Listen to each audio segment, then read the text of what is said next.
Hi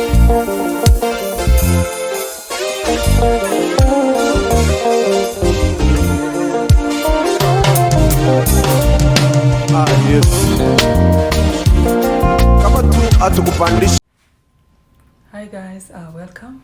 Good to see you. If this is your first time here, welcome and thank you for subscribing. Now let me explain to you guys why it's important to subscribe.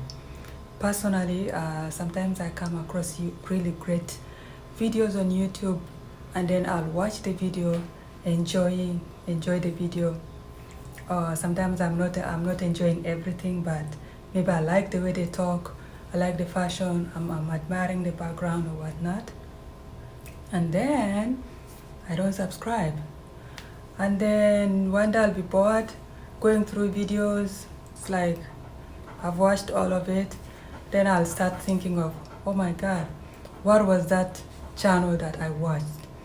And for the life of me, I will not remember the name. I will not remember the name of the channel. So these days, when I'm watching something, it seems interesting, I subscribe. And my rule is, of course, if I don't like it, I can always unsubscribe. I can always unsubscribe. So I'm just telling you guys, if you haven't, please, let's go, okay? All right, so in the previous videos, I was telling you guys a story about workplace betrayal, something that actually happened. And there is also similar stories of workplace betrayal in this book. And the title of this book is, What Does Trust Mean to You? Trust me, trust means different thing to different people. But does trust mean the same to your friends? Does trust mean the same to your colleague? Does trust mean the same to your family? Trust me, everyone understands, or they have different understanding of trust. What you think, what trust is to you, might be translated differently to someone else. So if you are interested to read different items in this book, be my guest.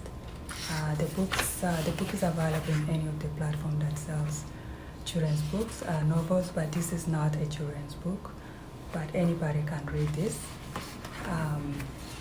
The book is now on Amazon. If you have access to Amazon, Kindle, the book is available in Kindle as well.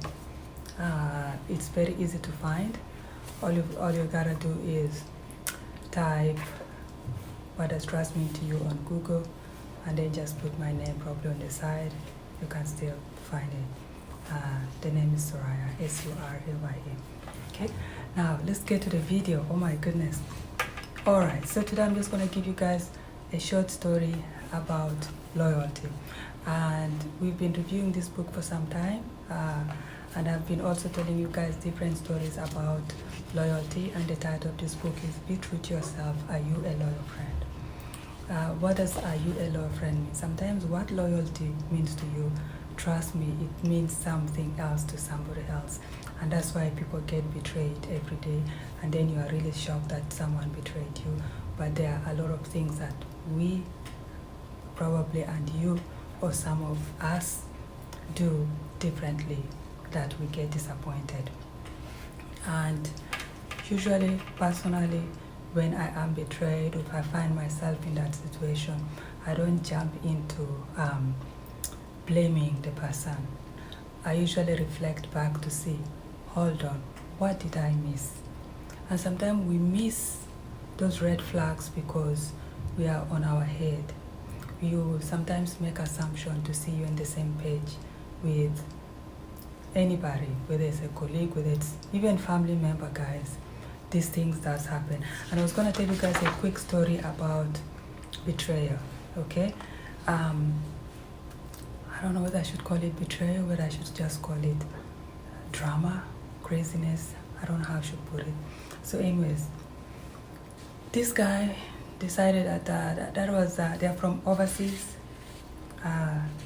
somewhere overseas, somewhere in Africa. So he made plans that he wanted to go to study overseas, okay? And he got a really good grade at school, and he told one of his best friends that he's putting some money together because he wants to go to study overseas, okay? So his best friend was really happy for him. So they continued to work together. And the best friend was in the same business as him. So they continued to work together, and he told his best friend, when I travel, you will take over my business, okay? But my focus right now is I want us to work so hard so I can get money for ticket, and also get a little bit of money for some, for use once I'm overseas. But I don't mind, going to school while working to maintain myself. All right, so he did that. He was able to get his visa. He was able to put enough money together to get a ticket. All right, but then the time that he was about to travel, his best friend, they had gone with the best friend together to the immigration. So the best friend goes to the immigration back in Africa, and you know how it works in Africa. If you have money, the best friend bribed his way in there and told the officers that he suspects his best friend is not really going to school. He's going to go into some sort of drugs or whatever story he came up with. So he asked them, for the safety of the country the friend is going to, the visa should be cancelled. And then he bribed the officials. Man, he bribed the officials. And the officials has to put some, whatever thing they put together for the main consulate about the story. So they had to investigate. And you know one thing with Western countries, they have really good system, even overseas. They did not rush into pulling the visa, but they suspended the visa. And he lost his flight, right? He lost his flight, so he could not travel anymore, and he lost that money. And he could not get to school on time, and he lost the admission. So basically his friend set him 3 steps behind. And he didn't know that it was the best friend. They were still together. They continued to work together. It was his business. The best friend, he was working with the best friend. He's the one supporting the best friend with everything. There was even a time that the best friend's wife was pregnant, was sick in the hospital. He's the one that paid for everything for the best friend. But he still went ahead to the immigration to report and make false claims. Okay? So the guy continued to go to immigration to have his case reversed.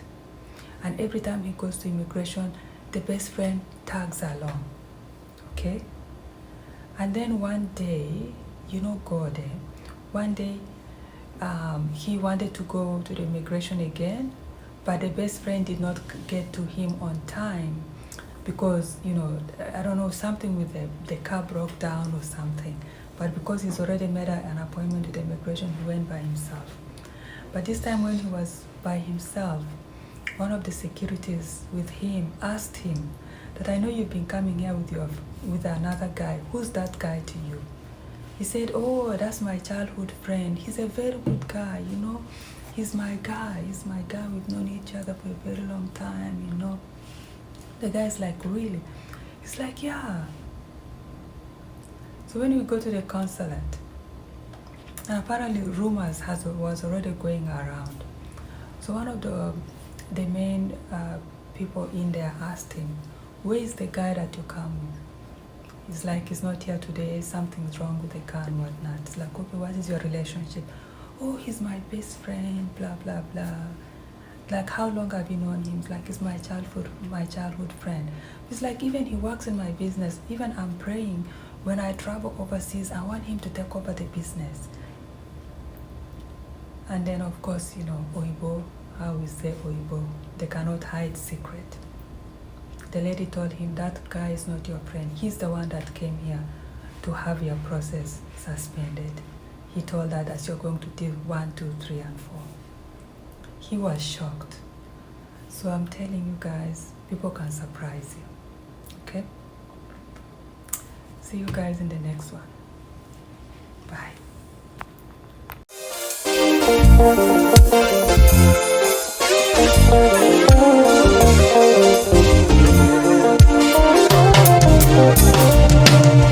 Yes. Kama tu atukupandisha